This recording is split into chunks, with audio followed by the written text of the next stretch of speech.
Just wait as people are gathering. Hello, everybody. Good afternoon, everyone. Sure, it's 2 minutes past 1. We can kick off straight away, I suppose, to make sure that we keep the hour within the hour, and we'll have you wrapped up by 2 p.m.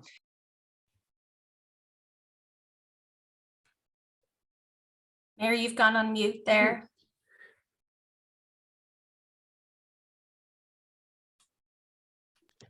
Okay, let's take 2.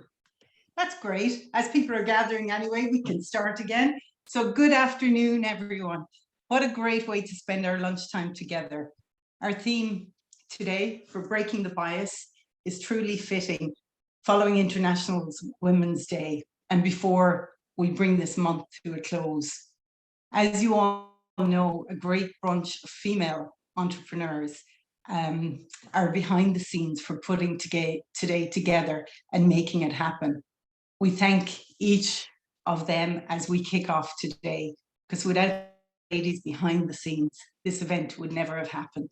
And it truly was an unfolding of the power of one woman with an idea to bring us to this point today. So all the funds today will be raised for the Ukrainian Crisis Fund via the Irish Red Cross. And we're delighted to have Rosemary here today from the Irish Red Cross to speak to us later. I'll introduce 4 speakers as we proceed in turn in the upcoming hour. They'll all tell you a little bit about themselves, the work they do, and you'll see their sparkling and powerful, caring personalities shine when they speak throughout their presentations. We have an opportunity for questions too, which you may wish to ask anything towards the end, and we will wrap up before 2 o'clock.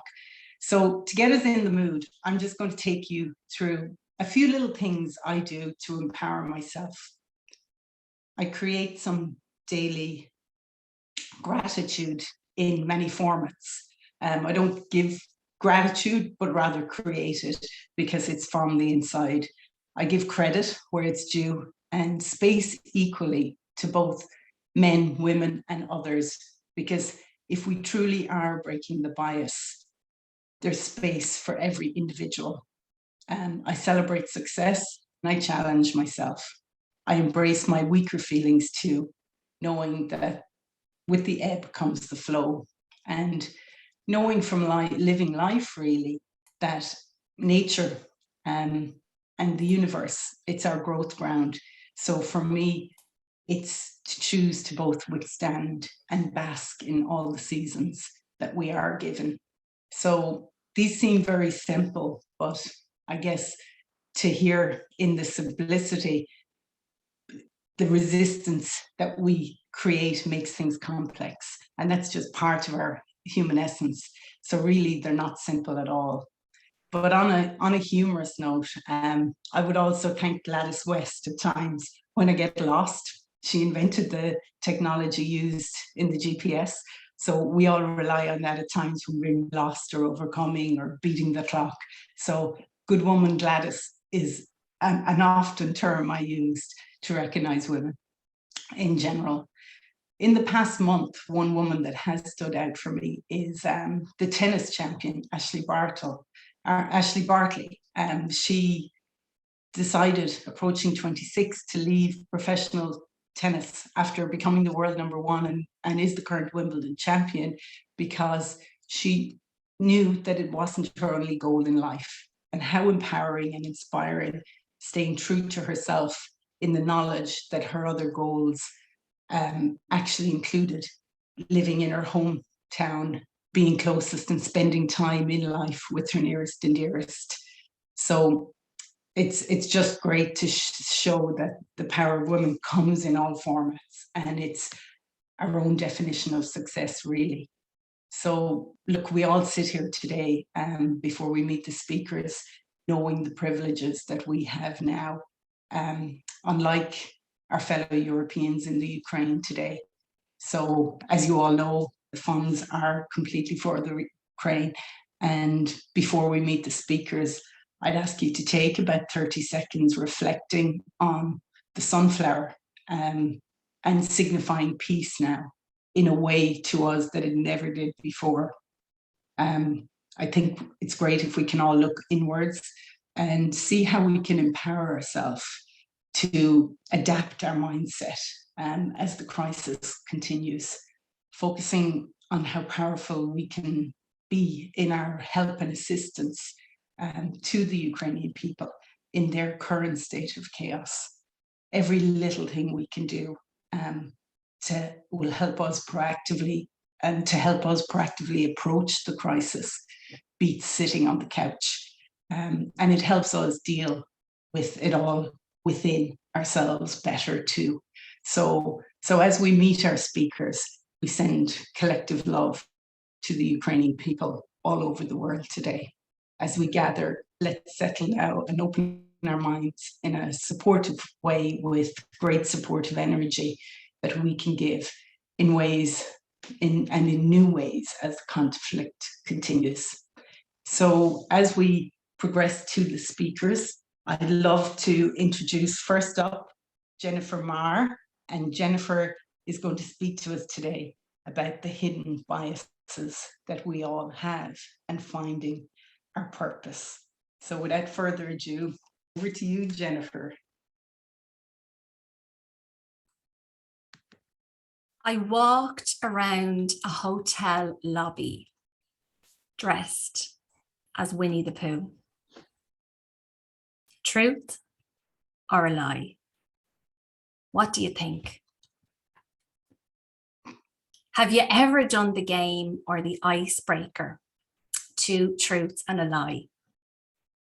It's a great way of understanding the bias, assumptions, gender stereotyping that we all unconsciously hold. I used the Pooh Bear example recently when I was taking part in the exercise. So thank you, Mary, for the lovely introduction there. And before I go any further, in the short time that we have been together here on the screen, you may have already made some guesses as to my age, my gender, my health, my sexual orientation, my marital status, my class. Do I have a disability, mental or physical? And where I come from, just to name but a few traits. So a white female empowerment coach who specializes in helping others, mainly women, to find meaning in the work that they do. And most importantly, the courage to progress or leave roles in organizations that they've given much loyalty to. Would someone like me dress up as Pooh Bear and then parade around a hotel lobby? The fact is, this is a truth.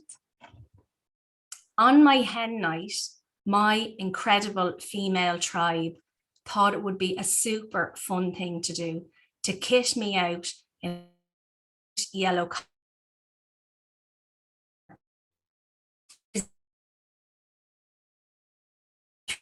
and early 20s. Thankfully, the video evidence never made it onto public platforms. I'm not so sure this would be the case these days. So for anyone here who doesn't know who Winnie the Pooh is, he's a good-natured, honey-loving bear who lives in the forest surrounding the 100-acre wood. And on the surface of this gorgeous children's tale is simplicity, ease, peace, and it's heartwarming. And reflecting now, I guess I related to some of the issues the characters faced, but I always enjoyed the kind approach to helping other people or others, how they helped each other to solve their problems. Kind of like what I'm passionate about doing now. So how are Pooh Bear, bias, and finding meaning in our work anyway interlinked? We don't see the world as it is. We see the world as we are. You and I are hardwired for connection. We're constantly scanning our environment for threats. Just like Pooh Bear when he thought he or his friends or his sacred honeypots were in danger. Bias is natural, and bias is in the main unintended, but it can affect the decisions that we make and how we interact and show up in the world. Bias is a fundamental social justice that gives birth to isms, and nobody is immune from unconscious bias, which means we all have a bit of work to do. Unconscious thoughts can be based on stereotypes and prejudices that we may not even realize we have. It was reported a few years ago in an article by the Canadian Medical Association that each character in the 100-Acre Wood had some form of unique ism. Now, given the author A.A. Milne passed away before the term learning disability, he may well have been ahead of his time in recognizing that people have differences which can cause them difficulties in their everyday lives. What we don't see, we don't know. It's thought that Winnie the Pooh actually had an eating disorder, an ADHD, meaning he found it really hard to focus. And it's thought that Piglet, the super cute pink little pig in the story, may have suffered an injury that crippled his self-esteem, and that his stuttering problem most likely developed from that. And then there's a perceived exceptionally bright owl in the story, originally named Owl, but it's thought he had dyslexia and short-term memory loss because he tends to forget things as quickly as he says them. And then there's Tigger, who always is bouncing about and can never stay in one place for any length of time. And we all know a Tigger, don't we? And then there's Kanga, the motherly figure of the story. And she's very overprotective of her little son. And she never lets him make decisions because of her overprotectiveness. And then her son Roo then has a lack of danger and attachment issues. And then there's Rabbit, who's thought to suffer from OCD. And because of his feminine behavior, leaves questions about his sexual orientation. And then finally, what might surprise some, my personal favorite is Eeyore, who always has a bleak outlook on life, as he's never portrayed as feeling any kind of positive emotions like happiness and excitement. Now, you might say, Jen, this is way too deep, and they are all lovable, cute characters, and that is nonsense. But they did have those traits. Truth. But they were still lovable. Truth. As someone who battled with their weight and confidence right up to my early 30s, this may well be where my own obsession of Pooh Bear came from. I don't know. Perhaps subconsciously, I could see myself in Pooh Bear, but mainly for the positive things, like his kindness and warmth, which were his super strengths. Because I know from the work I've done on myself, they sure are my super strengths. If you don't know your super strengths, it's an amazing place to start. If you're looking for meaning and purpose in your life and breaking through your bias. Breaking through our bias comes from owning our story, all of it, the good and the bad, the light and the dark, and being unapologetically ourselves, professionally and personally. And when we show up this way, it's freedom. And it's so powerful because it gives others permission to do the same. They get to be themselves too. And I don't know if you remember, at the end of every episode of Winnie the Pooh, all the friends would gather together, just like we're here today, standing together. and they'd all celebrate each other with acceptance. We've come a long way, but there's certainly much more to do in breaking bias. What was acceptable even 10 years ago is not accepted now. And even in the work I do in empowering women to push past gender norms, because they still exist in our workplaces and practices today. And if you don't believe me, even as recent as 2021 here in Ireland, we had to legislate for maternity leave conditions for a serving member of our Dáil so that she could go and have a baby. No serving female member had ever gone on maternity leave up to that point. I actually found that shocking, but it was nobody's fault. Because as I said at the start, we see the world as we are, not how it is, but we do get to shape it. And it really starts with looking within first and foremost. So a question for you to consider today: what bias and outdated limiting beliefs about your own strengths are holding you back in your life and the work that you do or want to do? And I'll close with some wise words from the man or the bear himself. So Pooh Bear said, "The things that make me different are the things that make me me." Thanks a million for listening. Let's everyone come off mute. That deserves a round of applause. Brilliant, brilliant. Well done, Jennifer. Well done, Fabulous, Jennifer. Jennifer. Fantastic. Well done. Thank you so much. And I just see coming through the comments from Jackie here, breaking through the bias and owning our story. Powerful. And if anyone else wants to add more items into the chat line, please feel free to do so. Thank you so much, Jennifer. You've given me a new dimension on Winnie the Pooh that I've never. Thanks, everyone. Thank you. And next up, we're going to hear from Rosemary Hayden, representing the Irish Red Cross. And when Rosemary is speaking, I'll actually put the donation link in the chat line. And if any of you here want to share it with friends or family and the recording afterwards, please, by all means do. I know you're graciously giving your time and many of you will have donated already anyway, but please feel free to share it with your network. We'd really appreciate that. So over to you, Rosemary. Thanks so much. Mary, that's absolutely lovely. And Amanda, could I ask you if you could just do the screen share or just... I'm going to make you co-host now. Yeah, that would be great. In the meantime, I'm just thinking to myself that I am definitely going to be revisiting Winnie the Pooh. No question about it. Desktop one. Okay, so you guys should be seeing now my slides and I go share. There we go. Yeah.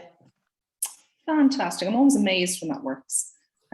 So give me 1 second now till I do my slideshow setup, and sure, we're flying now. Fantastic. Everyone, thank you so much for being here today, and thank you so much for giving me a moment of your valuable time to tell you a little bit about the role of women in the Red Cross in relation to the Ukraine response, and how we kind of break the bias every day in relation to Red Cross, and it's part of everything we do in relation to equality and service in relation to all of the work that we do in Red Cross. So I'm delighted to be able to have this opportunity to talk to you on that basis. So any questions that you have, please, happy to take them through the chat, or however Mary wants to sort that out later on, and feel free to follow up with me afterwards either. A little bit about the Red Cross. A lot of people don't know that the Red Cross is as old as it is, 1862. Henri Dunant, a Swiss businessman who came across a battle in Europe in essentially the kind of the Alpine region. He was from Switzerland, but the battle itself was in Italy. And he wrote a book, a little pamphlet even, called A Memory of Solferino. And one of the quotes from it: would there not be some means during a period of peace and calm of forming relief societies whose object would be to have the wounded cared for in times of war by enthusiastic, devoted volunteers fully qualified for the task? Now, Henri Dunant himself was basing that on essentially what he had gathered together, the women of the local area in Sullivan who were caring for the wounded on the battlefield. He gathered and tried to kind of, pull together these supports to ensure that everyone was treating everyone, and the equality of treating all the wounded on the battlefield. And that's something that's absolutely central to the Red Cross ethos. And it's one of the reasons that Henri Dunant himself was the first winner of the Nobel Peace Prize.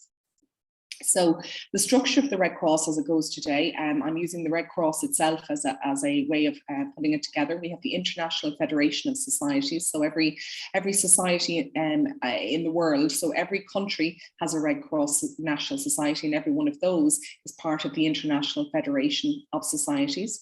There's the International Conference of the Red Cross, which meets once every 4 years to deal with matters of humanitarian law. The International Committee, which is another international aspect of the Red Cross, and then there's the national societies, of which I'm a member of the board, very proud member of the board of the Irish Red Cross, and still a volunteer of more than 30 years. And we won't go into more specifics than that. We'll just say more than 30 years, and thank Zoom for their nice picture. International humanitarian law. Red Cross, people often have heard of Geneva Conventions and heard of Red Cross, but didn't realize that the reason we have the Geneva Conventions and the reason that they're there and the reason that they're protected every single day is Red Cross. So Red Cross is essentially the writers and the protectors of international humanitarian law, the Geneva Conventions. The Geneva Conventions were brought in mainly, I won't go into huge detail, but mainly after World War II, when, as we all know, there was, every evidence of breach of terrible things happening for civilians and everyone in war. So the Geneva Conventions protect wounded combatants. If you are wounded in battle, you are protected under the Geneva Conventions. If you are sick, if you are shipwrecked, if you are a prisoner of war, if you're a civilian in war. So if you think about that and how that applies to what we're seeing happening on the ground in Ukraine right now, the Geneva Conventions are a very live and real and immediate aspect of humanitarian law that needs our protection right now. So the emblem of the Red Cross, people look at the emblem and they often think, well, that just means first aid.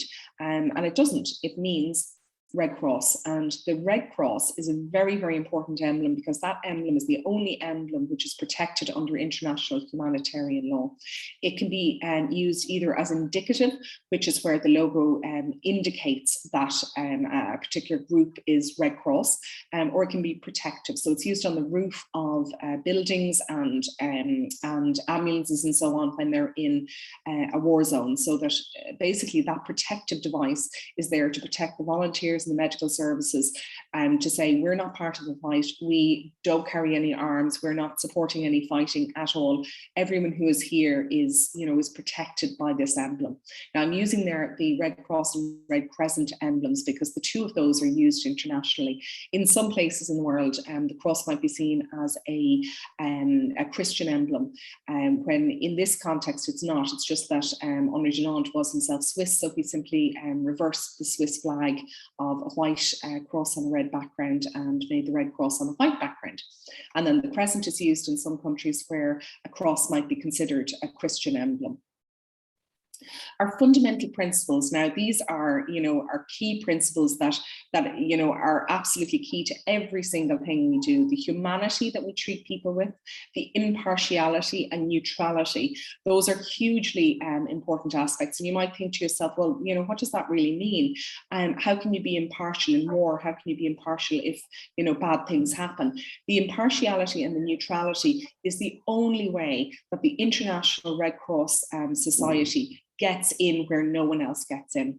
We cannot be seen to be part or party to any side in any conflict. It is the only way that we get in to be able to get aid where it really needs to be. We have independence. We are independent entirely of every state that we have activities in. And we obviously follow their laws, but we are independent of those states. and voluntary services at the absolute heart of everything we do. We're proud, I'm a very proud volunteer of, as I said, more than 30 years. And those 30 years of voluntary service are what, you know, it allows me to have that pride in the emblem that my colleagues in, whether they're now in Ukraine or Poland or Moldova or Romania, we're all wearing the same emblem. We're all part of the same service. So unity and universality. Unity means that in every country that there is a Red Cross, there can only be one Red Cross and we're all part of it. And universality, we're all part of the same organisation. So what do we do? Well, here's a little bit about what we're doing right now. You can see here we're using our Restoring Family Links section of our work, where basically Red Cross has for generations, and particularly we'll say in World War I, World War II, done something called Restoring Family Links, which we've been doing all the way along. But now, you know, for we'll say the modern age, it basically means that people can upload their details onto the system and can, you know, through the Red Cross systems, help them to make contact with family who might have gotten separated, as, you know, you'll have seen, you know, awful, sad, you know, situations of people having to hand over their children across the border to be able to, you know, kind of keep them safe. So these are the systems that we use to try and kind of keep family together and bring family back together. And the fact that we have an organisation, a society in every single country, means that we have those links and every one of us is part of that system. So now I know that these pictures are very, very busy, but I just wanted to, there was so much I wanted to show you that we're doing, and just to give you a kind of a flavour of what we're doing. So I don't know if you see the cursor there, but I'm drawing your attention to the upper right-hand side, as I'm looking at it, the upper right, I hope that's the same as for you guys, of a lady doing, this is a Ukrainian Red Cross volunteer giving CPR training. Essentially, the Ukrainian Red Cross has run first aid volunteer training to new volunteers and members of the public since the, obviously in advance of the crisis, but since the crisis, both in person and also online, so that people who come across people injured in the conflict can give first aid right there and then. You'll see here the aid arriving with the Red Cross emblem, and that's obviously a protective emblem there, because that means that if that convoy goes in and it has a Red Cross on it, if you fire on that convoy, you're in breach of international humanitarian law. Because that's the power of that emblem that you won't have from any other convoy. And here's a convoy out. You know, the whole thing of equality and of care for everyone, and the people that are being evacuated here are disabled. They obviously weren't able to leave under their own steam. The Red Cross being able to keep those humanitarian corridors, they're called, now they're under serious pressure, particularly coming out of Mariupol, as everyone knows, but that allows us to be able to get people out who wouldn't be able to get themselves out otherwise. And then we have here the head of the International Federation of the Red Cross here visiting volunteers on the ground in Ukraine. We've also had visits to obviously all around Poland and all over the region. A little bit in Slovakia, and people are coming into Slovakia. Slovakia is one of the countries bordering Poland, has taken the vast majority of the people who have come out, have landed through Poland. Over 1 million, close on 2 million, actually probably closer to 2 million at this stage, have come through Poland. Then within Ukraine, you have people who are staying there, who are moving, who are on the move, and the Red Cross volunteers are supporting them in their communities. There are people who don't want to leave their homes, or for whatever reason can't leave their homes, and so food and medicine and other supplies are being brought to them. In Poland, we have our volunteers here, and these are all volunteers, just to, you know, kind of bring that to your attention again. This evacuation was an evacuation from the train station, where the children had been in hospital, and obviously they weren't going to be able to leave themselves. So the volunteers from the Polish Red Cross are there to meet them at the train station. And the next one then is more from Poland, and huge amounts of aid being coordinated to go into Poland. So you can see there the work and the value of the international aspect of the Red Cross, the fact that we were able to coordinate at an international level and say, okay, what aid needs to go where? It all needs to go to Poland? No, it doesn't. The vast majority will say of the immediate aid needed to go to Poland, but there are other countries on the borders as well. So you have all of this aid being coordinated, being stockpiled. You have, as people arrive in, they're getting blankets, they're getting warmth, they're getting food, they're getting toys for the kids. You can see here, this is one of the humanitarian corridors where, again, the Red Cross emblem is being used to allow people to safely exit the region. We have Moldova here, and Moldova, I think, is really an interesting one and a really kind of serious one, because Moldova has one Ukrainian refugee for every 25 people in the country. And Moldova is not a rich country by any stretch. Moldova, I don't know where they are on the European country index, but they are a very, very poor country. And they have one new person for every 25 people in the country who speaks a different language, who is new, who has nowhere to stay. And so, you know, obviously our support then to the Moldovan Red Cross is absolutely essential, because, you know, we need to be able to send aid wherever it's needed most. Romania here as well. After Poland, Romania is the country who's taking the most, or has had the most come through from Ukraine. You can see here the kids are getting little, you know, they're getting gloves for the cold, because it's exceptionally cold. The volunteers here on one of the bridges which cross a river, which is a river crossing directly into Romania, and they were leaving, you might have seen it on social media, leaving teddies for the kids to get as they come across. And this is a delegation here on international humanitarian law, and trying to kind of remind people of why that's important in a real sense right now, and why, you know, it's important not to fire on civilians, why it's important to allow access to the wounded on the battlefield.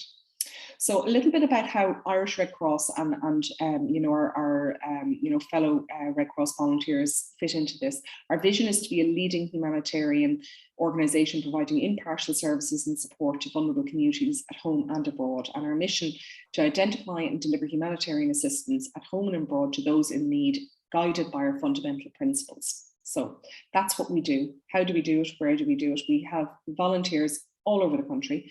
There are obviously the British Red Cross volunteers in the north as well. And essentially everywhere you have people, you have Red Cross. We are in every country in the world, and we're obviously in Ireland as well. Red Cross Ukraine support, currently we're at 20 million, absolutely amazing, amazingly generous donation.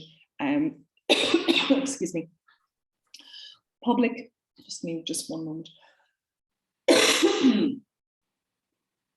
Apologies, a non-plague dose if there was one. Public 15 million in, businesses have pledged in, donated 5 million.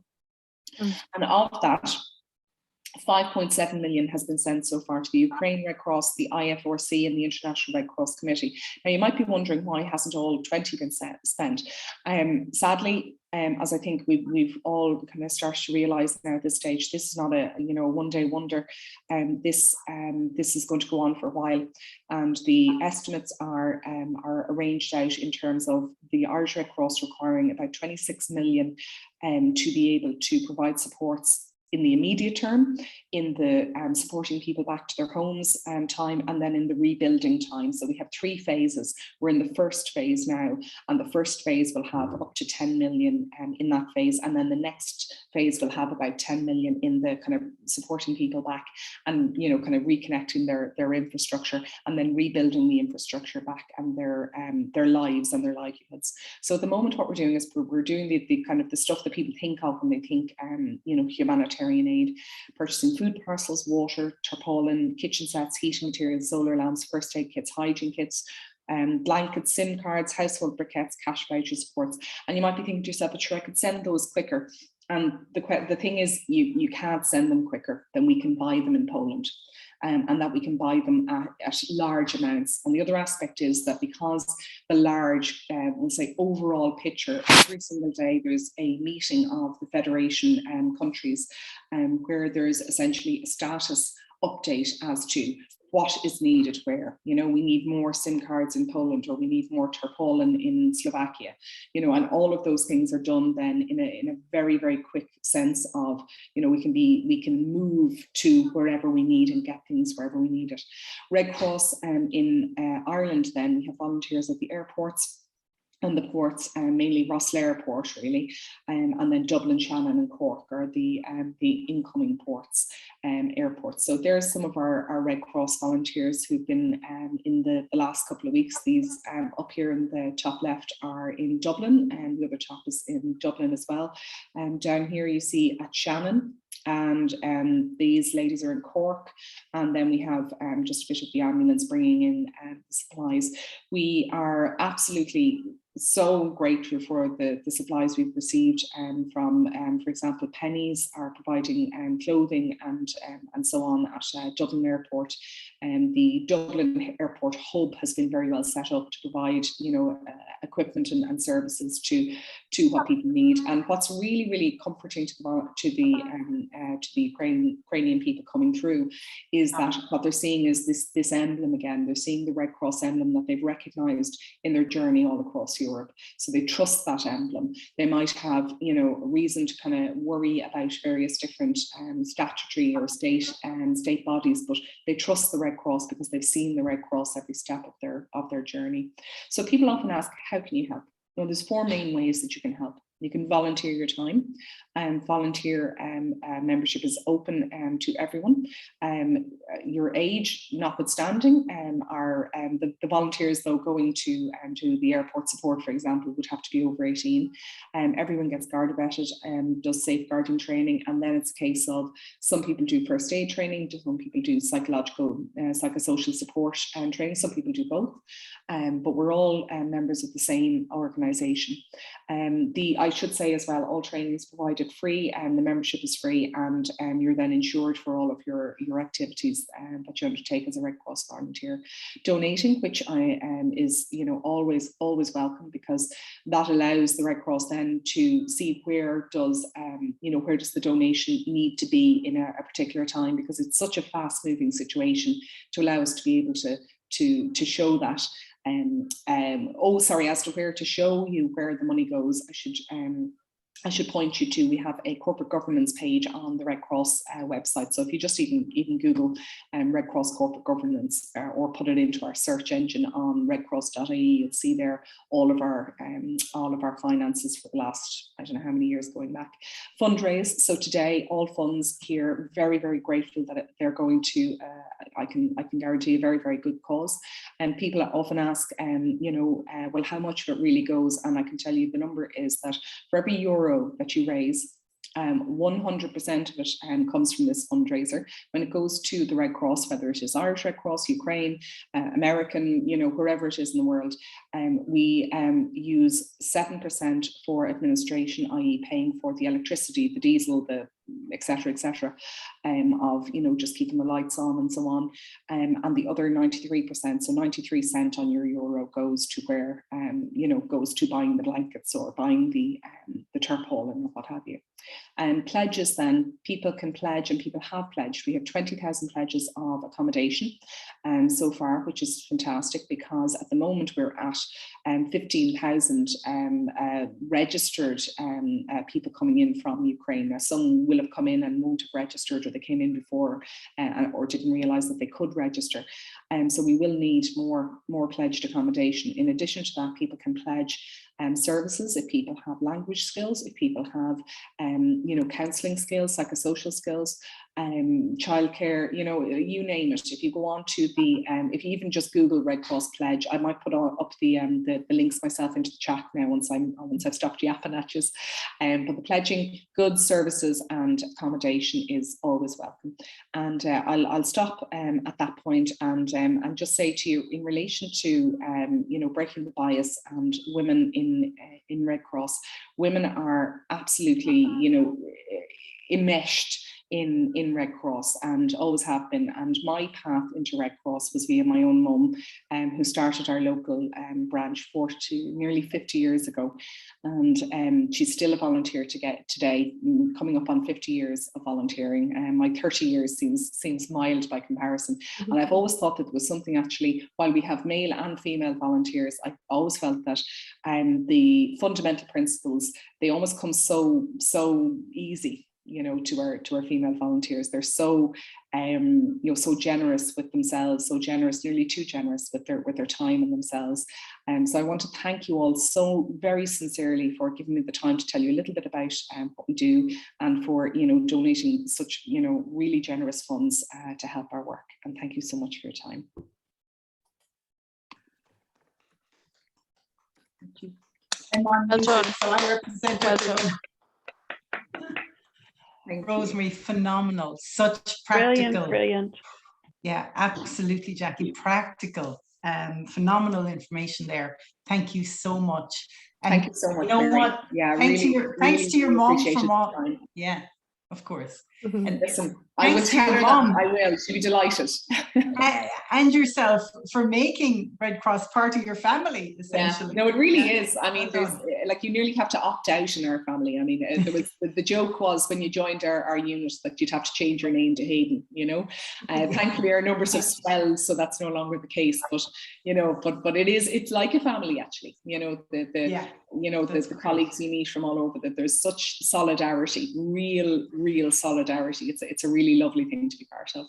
And thanks for taking the time to be with us today. Now, if anybody does want to reach out to Rosemary directly, you can get her through the chat here directly. But I would ask Rosemary and all the presenters maybe to put in your information to the chat, just in case anyone wants to reach out to you afterwards, because I don't think we will have much time for a Q&A. So feel free to have people reach out to you as well.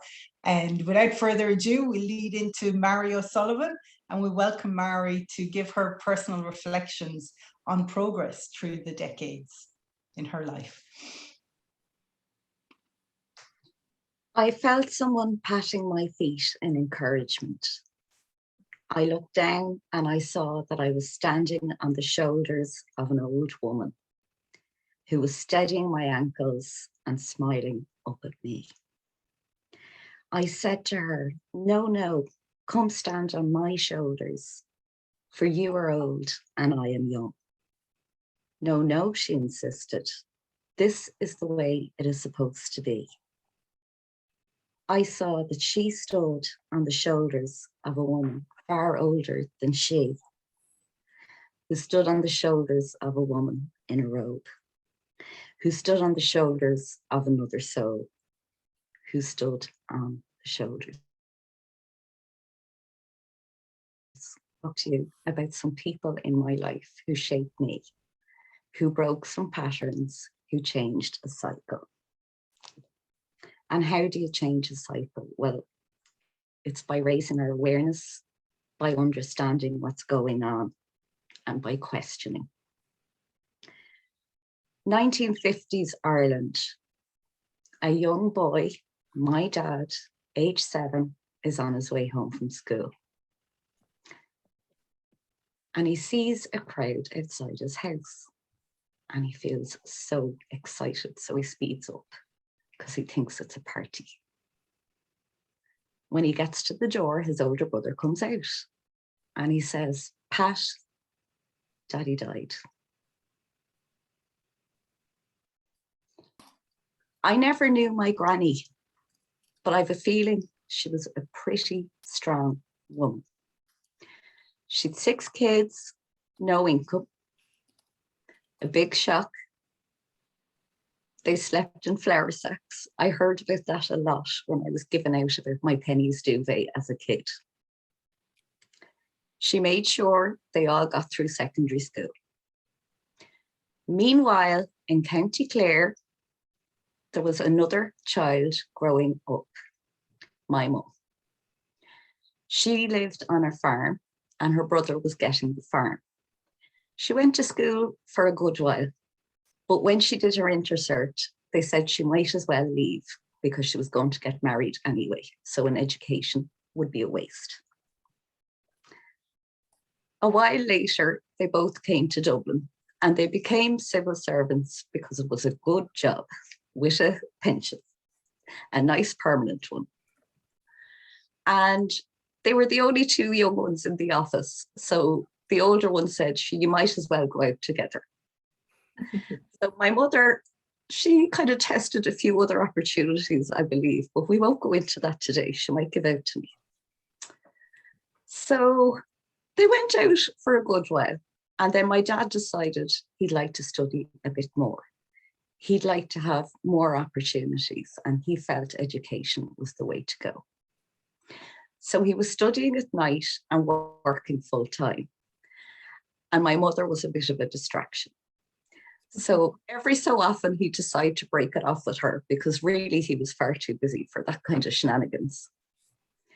But unfortunately, my mother lived with her sisters, and my dad never had that conversation face to face.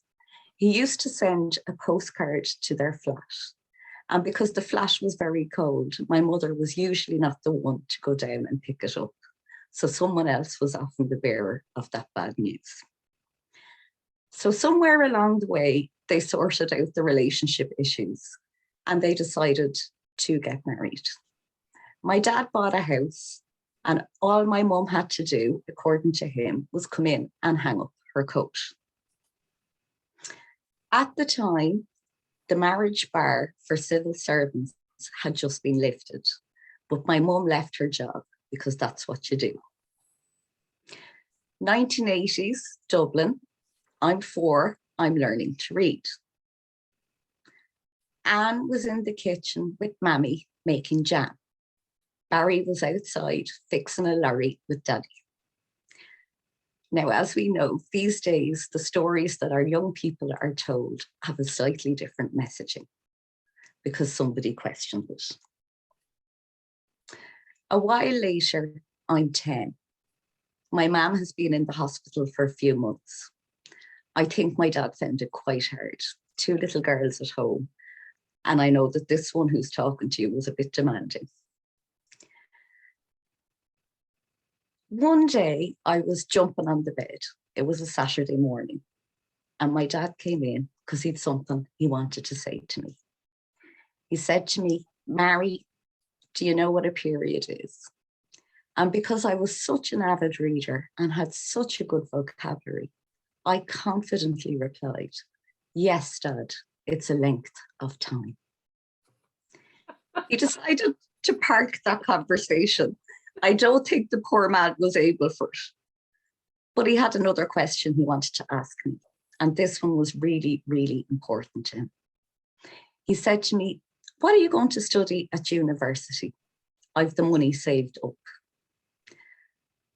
Now, I'm the eldest in the family. No one had gone to university. My dad had studied at night, but I wasn't even born then. So I didn't really know what it was, but I knew I was going. So I'm 17. I'm doing a handstand instead of studying for my leaving cert. I didn't really like biology. My mum is in her 40s and she's studying too. She decided to go back and do her leaving cert. She wanted to be a good role model for her girls. I have had amazing privileges in my life because of the people who went before me. Privileges that sometimes I don't even recognize. I've had access to education. I've been able to buy my own property. I've been able to travel. I've been able to act the maggot, but we won't go into that. I've had career choices. When I got to university, my poor dad was kept up at 3 o'clock in the morning because his Egypt of a daughter had never touched a computer and was trying to get it to talk to the dot matrix printer that he had also bought for me. So many of you know that I went on to be a computer trainer and I'm now a web designer. I've had opportunities that the people who went before me could only dream of.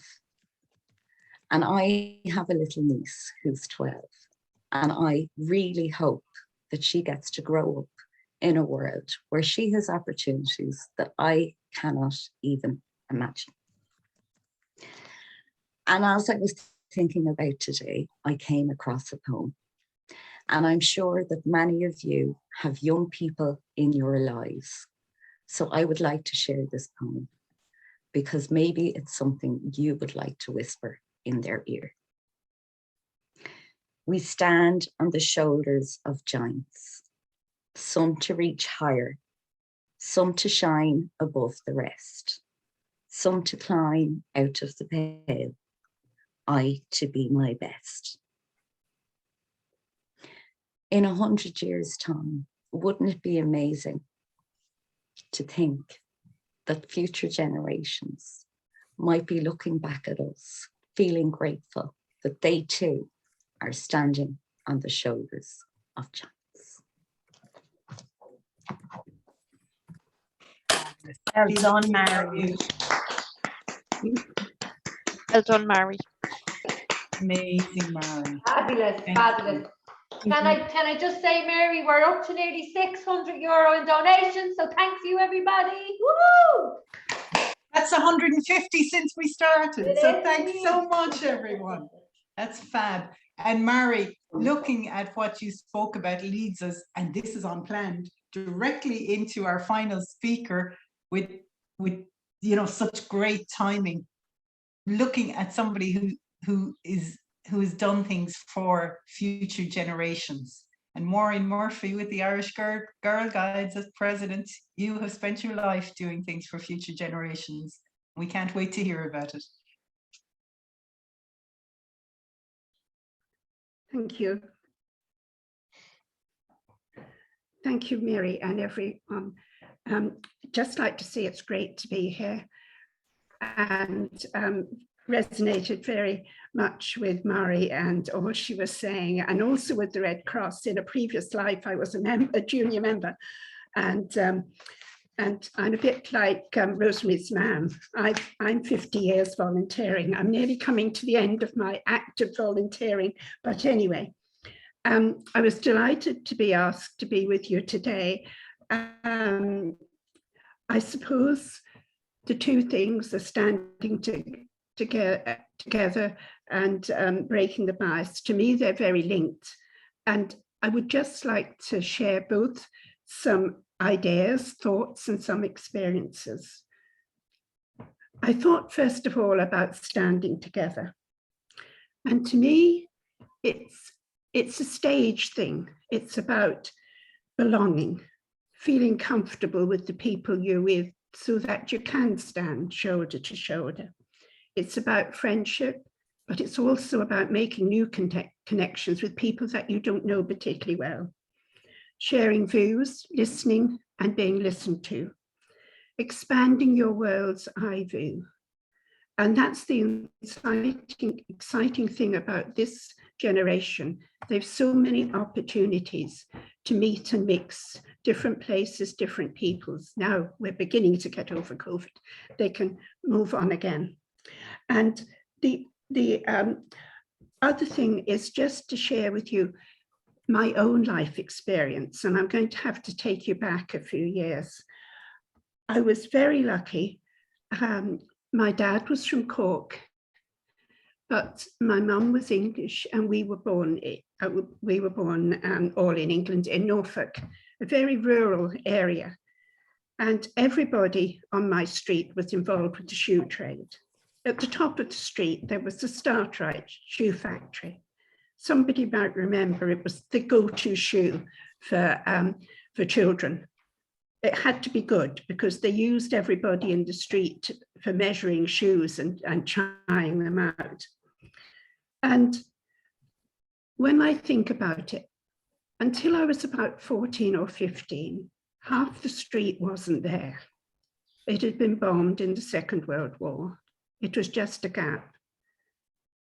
We lived in 51, and after number 39, there was no street, no houses until about, I think it was about number 11 down at the end for a good bit of that. But we used the area to play, and play is so important for children growing up in every circumstances. But I learned about standing together in that street. It was ordinary things, small things. And I'm really proud of being a Norfolk woman. We're often been called Norfolk dumplings, but I like to think we're the salt of the earth. We shared everything when I look back, from vegetables, from neighbours, from the famous set of jug and basin that was passed around the street for home births, to the way that people lined the street and contributed to wreaths for funerals. And for me, that was community. So everyday actions gave me an early learning that standing together really works, that the kind of spirit and the getting together. If I said that to any of the people on the street, they would say, well, that's just what we do. So I was a member of Irish Girl Guides since I was a trainee midwife in Ipswich. I was commandeered by the midwife I was working under. And part of being her pupil was to get involved with her role as brown owl. So that was my starting. And when I came here and got married, I found that guiding opened doors of friendship to me. But I'd like to tell you a bit about guiding Irish Girl Guides in general. We're also a member of the World Association of Girl Guides and Girl Scouts. So we're stretched across all the regions of the world, and there's 512 countries and counting that belong to WAGs. And the thing that links us together is this real fervour to provide non-formal education to girls and young women. We believe in learning by doing, by having fun. That's a big thing. And just Jackie, there is songs, plenty of singing too. And also by knowing mistakes are okay. That's how you learn and experiment, and being there for each other. The other thing that we learn to pass on, like Maria said, to the next generation, is the way of leadership development. It starts young. We believe even from a young age, the girls have a voice, an important voice, and we just need a space for them to be heard, a space which is safe. And so it starts very young, the leadership development, working in small groups, organizing, deciding, taking part. And then one big thing that I'm really proud that the World Association of Girl Guides and Girl Scouts does is it supports girl advocacy. So through its links with international organization, it provides opportunities for girls to have an input into decisions at national and international level, decisions that affect the girls' world today. So that is really important. I think standing together gives us a place to be ourselves and to have a part. We have girls from 5 years, the Ladybirds, then the Brownies, then the Guides and the Young Leaders. We try to keep people coming on, and also volunteers like the Red Cross. We solely depend on volunteers. We're a big organisation. We've units in all of the country, but the people in national office who are valuable to supporting the volunteers are just a small, very busy team of about 6, and that compares to all the volunteers. The volunteers are the ones on the front line doing the training of other leaders, working with all the units. So as I said, we like to provide opportunities for young people to be heard. And I would like to tell you briefly the story of Aisling. She was 19 and she went on a plane to New York to speak at the, I must get this right, I always get confused, the Council for the Status of Women, taking with her all the research that had been done by the National Youth Council and speaking for 15 minutes at the council. We were very proud of her. And we were more than proud to know that Aisling had started her journey from being in her Ladybird unit, taking part in a discussion about where they would go for an outing, what would they bring, what would they take. Her voice was heard at a very young age. And I think that that's how we begin to break the bias, by giving people a safe place that they can speak in. So, and I think that breaking the bias and standing together are kind of interlinked.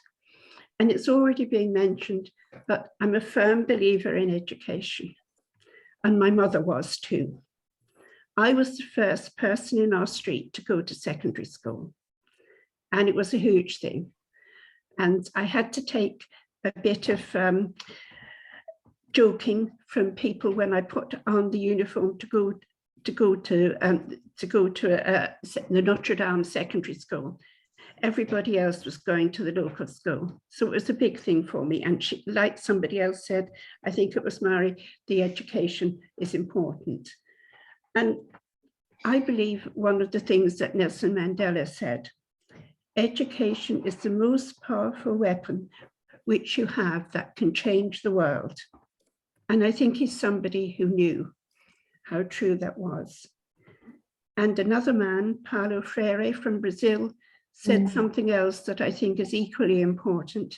He said that banking education, which he defined as treating learners as empty vessels to be filled to maintain the status quo, wasn't the best kind of education, that it should be developmental education where people discover for themselves that teachers are not facilitators,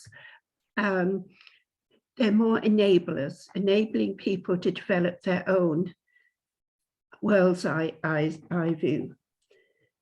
In guiding, we also think it's very important to introduce new experiences and challenges from a range of topics. I know people see us as knots and tents, but we're a little bit more than that. Climate justice, self-esteem, and STEM activities, because there's a definite bias, though thank goodness it's beginning to change, to seeing young women as partakers in scientific technology and engineering skills. So that is a big move. And all along, our organisation, we're only enablers. The girls organise, plan, take part and record what they're doing and move on.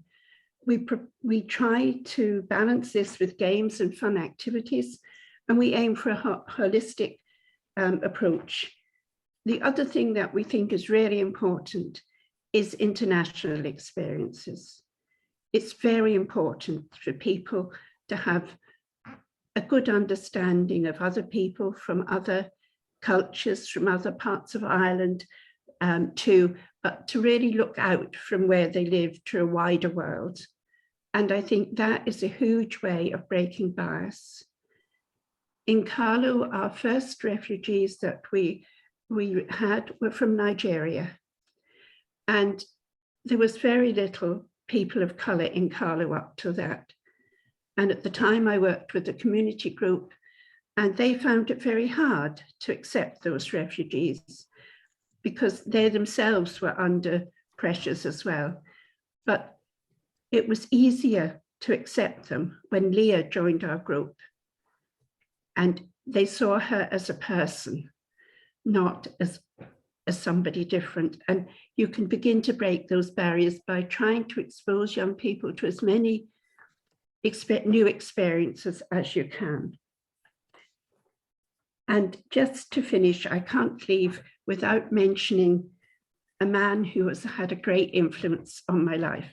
My late husband did as well in many ways, but this is a man I met when I went back to UCC as a mature student. And he made me think, and that's always good. And that was Carl Rogers, the psychologist and academic.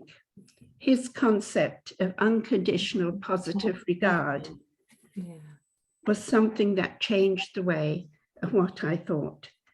It suggests we accept people as they are, why they are, not what we would like them to be or who we would like them to be. And it means seeing people without preconception, without bias. So I think it's fitting. And for me, it worked very well. I worked for a time in a social services here with a group of young women who were early school leavers and mums, lone parents. And for them, life was full of a lot of bias. There was a lot of stereotyping about lone parents and who they were. A lot of them had left school in 5th class being told that they couldn't have any expectations, that they didn't do this and they couldn't do that. And then just being somewhere where we tried our best, and like Jennifer said, it's not always possible to overcome all our biases, but we tried really hard to give them unconditional positive regard, to enable them to reach for themselves their dreams and to make it. And I'm very pleased when I walk down the street in Carlow and people say to me, oh, I finished that social science course. I'm now doing this and I now have my own business doing hairdressing. So I think the world has full of possibilities. And I firmly believe too that small changes, you know, the way we interact with people, the positive regard we show to people every day is a very soft way of breaking bias, but I think it's a very effective way. Thank you for having me here. Oh, brilliant. Thank you so much, Maureen. You're Well done, absolutely living your legacy already. It's amazing. So thank you so much. Such wisdom to share with us all. And you know what?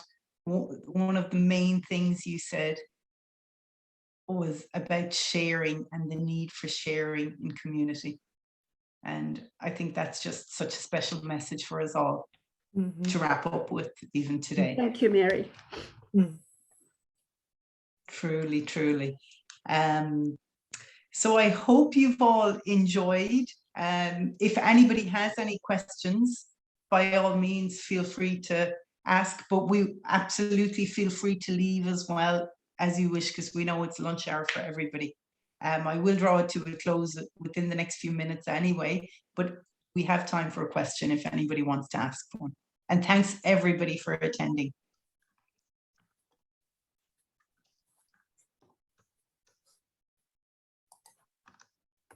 We're all good, are we? No questions, all staying on mute.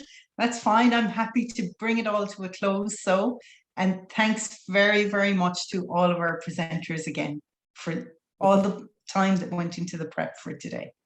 And a huge thank you to you, Mary, as well. Thanks, Jennifer. Thanks, guys. Thanks to all the speakers. You all touched my heart today. And can I just let everybody know that Amanda Delaney broke her heart working on a sales page, that we cannot shut up without giving a shout out to her for all that hard work behind the scenes. It was great learning. Like everything else, there was always a great learning in everything we do. So it was a pleasure. Brilliant. And I am so inspired by all the talks, and I've heard a lot of the ladies share before, and I would know them, and I know a lot about the Red Cross, but the information today and the uplifting message, it's been the best part of my week. Thank you so much. Jackie, I want to give a shout out to Jackie too. Jackie did a lot of graphics, a lot of work behind the scenes, an amazing amount of work behind the scenes to keep this going. And there was many times when other things take over your life and I'd look and Jackie'd be working away, or she'd put up another image for us to use, and it just kept us all going through a few weeks of getting organized. So thank you, Jackie. Take a bow. Fantastic. Well done, everyone, for organising. So this link will be up on the page and we can share it. Is that correct? Yes, Absolutely. I will download this recording and pop it up with a link. Wonderful. Fantastic. Thanks very much, everybody. Thank you, everybody. All so Thanks, much. everyone. Well done. Take care now. Thank Bye. you. Thank you. Bye, Bye. everyone. All the best.